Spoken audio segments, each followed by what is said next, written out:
থেকেও সওয়াব পাইবে। কোন সুবহানাল্লাহ। অর্থাৎ কোন মানুষ বেঁচে ছিল, তারপরে মারা গেছে, কবরের মধ্যে চলে গেছে, তারপরে সওয়াব দান করবেন কে? আওয়াজ করে বলুন, সওয়াব দান করবেন কে? এক নম্বর হচ্ছে সদকায়ে জারিয়া। কোন ব্যক্তি যদি মসজিদ মাদ্রাসায় দান করে, তাহলে সেই ব্যক্তি কবর থেকেও সওয়াব পাইবে কি পাইবে না? আওয়াজ করে বলুন, পাইবে কি পাইবে না?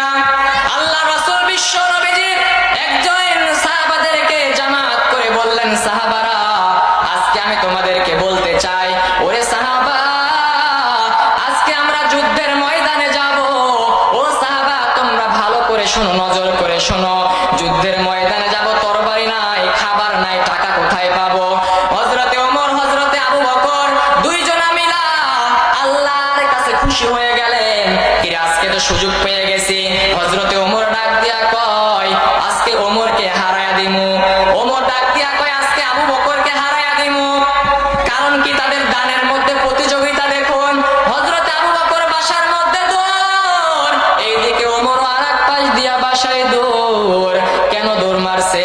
আবু বকর বলে, কি রে ওমর তো বেশি বেশি সওয়াব কামায়া ফেলে, আজকে আমি বেশি দান করে বেশি বেশি সওয়াব কামায়া ফেলবো। এইদিকে ওমরও বলে, কি আবু বকর বেশি বেশি দান করে বেশি সওয়াব কামায়া ফেলে, আমিও আজকে বেশি করে দান করব। এইদিকে হযরত ওমর বাসায় গিয়ে যত ধন সম্পদ ছিল সমস্ত ধন সম্পদের অর্ধেক নিয়ে চলে এসেছে কার কাছে? আওয়াজ করে বলুন, কার কাছে?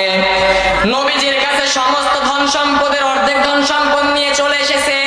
এইবার হযরতে আবু বকর আর হযরতে ওমর মুস্কি মুস্কি হাসি দেয় আর বলে, আজকে আমি ওমরকে হারাইয়া দিমু। এই কথা বলিয়া হযরতে ওমর মুস্কি মুস্কি হাসি দেয়, কিন্তু আবু বকরও কিন্তু বড় চালাক। হযরত আবু বকর বাসার মধ্যে যাওয়ার পরে যত কিছু ছিল একটা পুটলার মধ্যে বাঁধায়া বাসায় থেকে আসার সময় বেড়ার বাড়ি ছিল। কিসের বাড়ি ছিল? বেড়ার বাড়ি ছিল। বাসায় থেকে আসার সময় বেড়ার বাড়িগুলো দেখবেন এরকম দিয়ে হাত দিয়ে নাড়া দিলে ঘস ঘস একটা আওয়াজ হয়। তিনি ভাবতেছেন, কি রে আমি তো সবই নিলাম ঠিক আছে, কিন্তু এই ঘরের মধ্যে আরো কিছু থেকে গেল কিনা দেখি। তিনি ঘরের মধ্যে বাক্সর মধ্যে বাইরে সবকিছু দেখে, আর কিছু নাই, সবকিছু নিয়ে নবীর দরবারে হাজির হয়ে গেছে। কোন সুবহানাল্লাহ।